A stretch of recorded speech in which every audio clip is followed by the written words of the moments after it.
చిన్న broker Bhumana Abhinay Reddy, Chevireddy Bhaskar Reddy, టూడా chairman Chevireddy Mohit Reddy, Jaganmohan Reddy, వీళ్ళందరినీ వెంటనే వీళ్ళ మీద ఎఫ్ఐఆర్ కట్టాలి. ఎందుకంటే వాళ్ళ ప్రమేయం లేకుండా ఇంత పెద్ద స్కామ్ ఒక ఊర్లో జరిగిందంటే వాళ్ళ ప్రమేయం లేకుండా జరిగే ప్రసక్తే లేదు అని కూడా నేను మనవిస్తున్నాను. మీకు గుర్తుందో లేదో, నేను ఒకరోజు ప్రెస్ మీట్ పెడితే రకరకాలుగా మాట్లాడారు తిరుపతిలో. ఈ రోజు నేను అడుగుతున్నా, ఆన వెంకటరమణారెడ్డి చెప్పింది కరెక్టా కాదా అని నేను అడుగుతున్నా, ప్రశ్నిస్తున్నా. సాక్ష్యాలు చూపించా, ఆధారాలు చూపించా. శ్రీలక్ష్మమ్మ క్యాన్సిల్ చేసేసింది.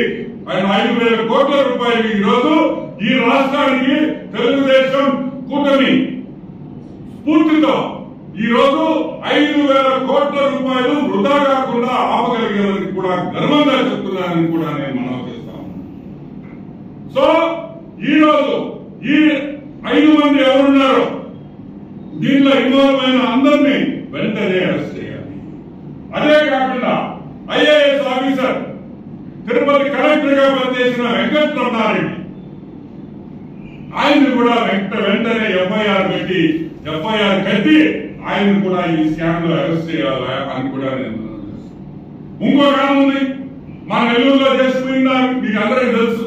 మా యొక్క హరితక్క, కమిషనర్ హరితక్క ముమ్మాటికి 100% హరిత గారి, తిరుపతి కమిషనర్ గా ఉన్న హరిత గారు దీంట్లో 100% ఇన్వాల్వ్ అయి ఉన్నారు. హరితమ్మ గారు సొంత తమ్ముడిని అడ్డం పెట్టుకొని కార్పొరేషన్, తిరుపతి కార్పొరేషన్ లో ఏ వర్క్ అయినా సరే, ఏ పని అయినా సరే వాళ్ళ కుటుంబ సభ్యులే చేస్తున్నారనేది తిరుపతి కార్పొరేషన్ లో ఎవరిని అడిగినా కూడా చెప్తారు. She is a most corrupt officer అని కూడా నేను మనవి చేస్తున్నా. ఇంకో విషయం, హరిత గారు తిరుపతిదే. ఆమె తిరుపతిలోనే చుట్టుపక్కల ప్రాంతాల్లో ఆమె పుట్టి పెరిగింది. నేను అడుగుతున్నాను, బ్రోకర్ కరుణాకర్ రెడ్డి నీ మనిషి కాబట్టి నీ అండదండలతో ఈ దోపిడీ జరిగిందని కూడా నేను మనవి చేస్తాను.